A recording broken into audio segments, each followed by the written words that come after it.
je dirais. Non, la voiture électrique, c'est pas du tout une mode ou quelque chose un gadget. C'est plutôt une nécessité absolue, urgente. Pourquoi? Parce que la planète, le réchauffement planétaire commande de cesser l'émission de CO2. Le pétrole est une ressource finie et lorsqu'on va traverser le pic de production, les prix vont s'emballer et il faut être prêt avant que ça arrive. Donc, l'automobile électrique, on peut pas passer à côté. OK. Un moteur roue, la meilleure façon d'expliquer ça, imaginez votre ventilateur au plafond, là, remplacez les pales par un pneu. Et ça, c'est que la partie extérieure qui tourne. C'est ça un moteur roue, mais dans l'autre sens, et évidemment beaucoup plus puissant, beaucoup plus performant qu'un ventilateur, ça va de soi. Et le moteur, le fait qu'il est dans la roue est assez grande. On a 15 pouces, 16 pouces, 17 pouces des fois. Et les aimants des moteurs sont loin du centre de rotation. Et ça favorise un moteur plus puissant. Le moteur est plus puissant, il y a plus de couple, beaucoup plus. Et quand on en a 4 en plus, ben à ce moment-là, on a des performances que c'est à peu près impossible. Pour l'égaler, il faudrait avoir 4 roues collées dans un gros moteur, ce qui prendrait énormément de place. On n'aurait plus de place pour la batterie, la génératrice pour recharger la batterie et tout. Donc, c'est pour ça qu'en les mettant dans les roues, on peut avoir des moteurs beaucoup plus puissants. Bon, mais ça, les moteurs roues, c'est ça que Pierre Couture, il travaillait là-dessus.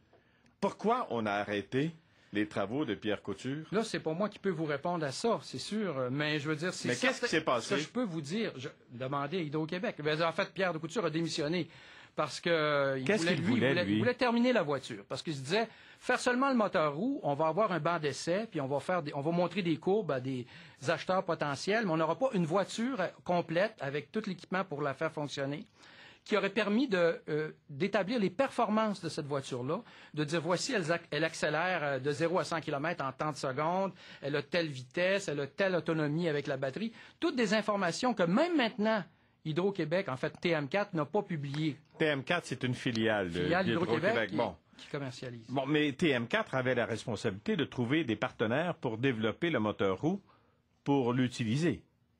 Oui. Bon, on va poser des questions aux gens. Est-ce qu'il existe actuellement un véhicule qui utilise le moteur roue? Est-ce qu'on a déjà des prototypes? Oui, justement, cet été, il est sorti en Angleterre, la compagnie PML a sorti une BMW qu'ils ont modifiée, là, et qui ont mis des 4 moteurs roues dedans. C'est une mini de BMW qui s'appelle la Quad Electric Drive. Okay. Donc, on va l'appeler la Mini Quad. La Mini Quad a 4 moteurs roues et regardez les performances qu'elle a. Alors, elle accélère de 0 à 100 km en 4,5 secondes. Ça, c'est presque une Porsche. Elle a une vitesse maximale de 240 km à l'heure. Non, c'est pas de la foutaise que vous me racontez. Elle peut rouler à 240 km à l'heure. Ben, c'est pas la seule. Là. Vous regarderez sur Internet, il y a des vidéos de moteurs électriques. C'est très performant, un moteur électrique. Mais l'autonomie? L'autonomie, c'est 350 km sur une batterie, sur sa batterie seulement. Elle est hybride aussi, la Mini Quad, elle a une génératrice, mais sur la batterie, elle peut faire 350 km. Et ce qui est particulièrement intéressant, du fait qu'elle utilise des moteurs roues, elle est beaucoup plus efficace. Elle consomme seulement 6 kWh au 100 km. Ça veut dire 40 sous pour faire 100 km, ou à peu près 2,5 $ pour faire Québec-Montréal aller-retour. Bon, Hydro-Québec vient de dévoiler ce matin une voiture, la Clean Nova, qui est actuellement d'ailleurs vendue en Europe à des entreprises, une Clean Nova avec un moteur central. Est-ce qu'on a les performances de cette voiture-là?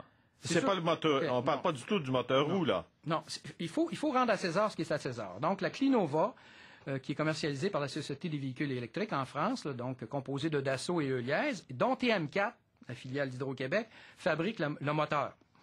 Le moteur électrique. Le moteur électrique central, pas un moteur roue. Parfait. Mais ça, c'est un pas dans la bonne direction parce qu'on consomme de l'électricité au lieu de consommer de l'essence. Donc, il faut rendre à César ce qui est à César. Donc, c'est une excellente, c'est un bon pas. OK? Ouais. Sauf que la technologie, c'est une technologie qu'on peut appeler ordinaire parce que si on compare à des moteurs roues, comme je viens de mentionner, là, la Mini Quad, si on la compare, par exemple, la Clean Nova va accélérer de 0 à 100 km en 13,4 secondes. 3 fois plus de temps que l'autre. Oui. Ensuite de ça, la vitesse maximale, ça, c'est 130 km à l'heure.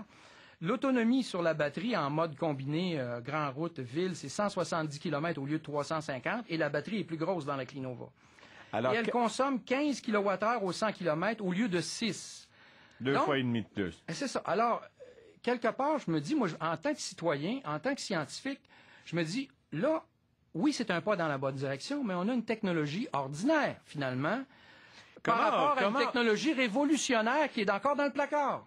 Comment évaluer tout ça? D'abord, vous vous dites, c'est essentiel. Il va falloir qu'on y arrive. Oui, on n'aura pas le choix. Mais à 40 cents du 100 km, là, il y a bien des intérêts qui ne voudront pas que l'on développe trop rapidement. Je ne sais pas si vous êtes allé voir Who Killed Electric Car, là, qui a tué l'auto électrique. Non, je n'ai pas vu. D'accord, vous devriez. Ça aurait coûté très cher pour développer la voiture électrique chez Hydro-Québec. On a dit que ça aurait coûté 1 milliard. Écoutez, moi, je vais vous dire quelque chose, là. Ça, c'est des chiffres qui sont publics, essentiellement. Oui. Donc, si vous regardez question de prix, d'abord, ce qu'il faut savoir, c'est que le marché, c'est 60 millions de nouveaux véhicules par année sur la planète. Mettons 5 000 $ pour la motorisation de ces véhicules-là, on arrive à 300 milliards de dollars par année.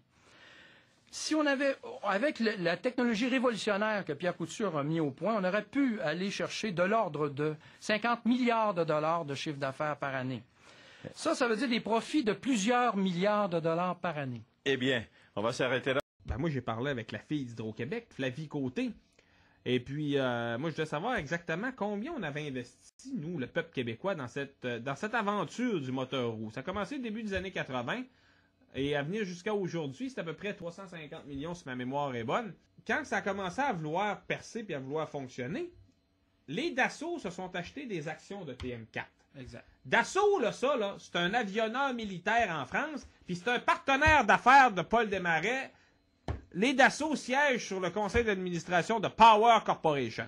Dassault possède 30% de TM4. Donc, c'est énorme. C'est que le peuple québécois, là, lui, là, il a financé tout le volet recherche et développement de ce projet-là.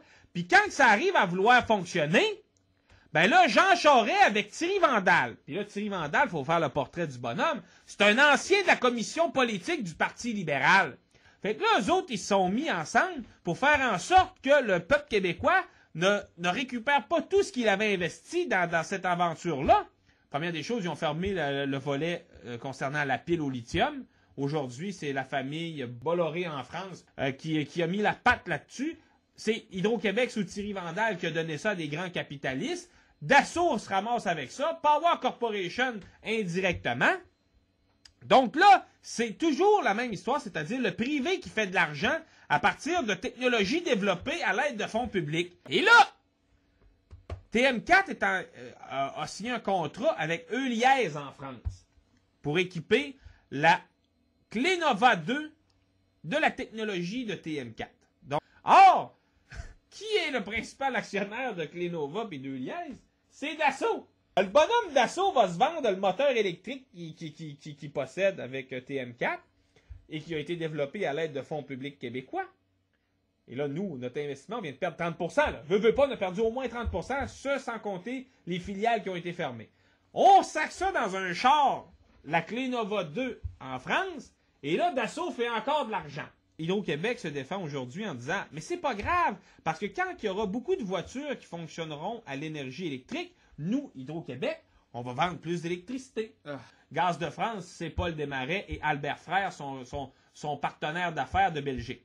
Eux autres, Gaz de France, ils ont mis la patte sur une compagnie d'éoliennes en France qui développe des parcs éoliens au Québec et donc en Gaspésie.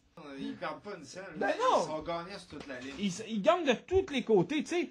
Mais ce qui est encore pire dans cette histoire-là, c'est que là, la pile pour embarquer dans un char électrique, on était en avance, nous autres, on était avant-gardistes au Québec pour cette technologie-là. Là, maintenant, c'est les Français qui la contrôlent. Ils vont délocaliser la production des piles. Ça fait que là, les piles vont être faites en Bretagne. Mais c'est pas assez, ça, mon cher ami. Parce que là, la voiture, la Clénova 2, ça intéresse au bout les Chinois. Les Chinois veulent en acheter, le gouvernement chinois veut en acheter. C'est principalement CETIC qui s'occuperait de ça. CETIC, ça, c'est une filiale de l'État communiste chinois qui fait, entre autres, dans le trafic d'armes. Puis André Desmarais, il siège sur le conseil d'administration de la CETIC. Là, on va vous faire plaisir. On va venir les construire chez vous. Ils vont délocaliser aussi en Chine. Fait que le peuple québécois là, qui a investi 300-400 millions là-dedans, on va faire quoi comme argent? Là? Ben, on est perdant sur toute la ligne. Et voilà.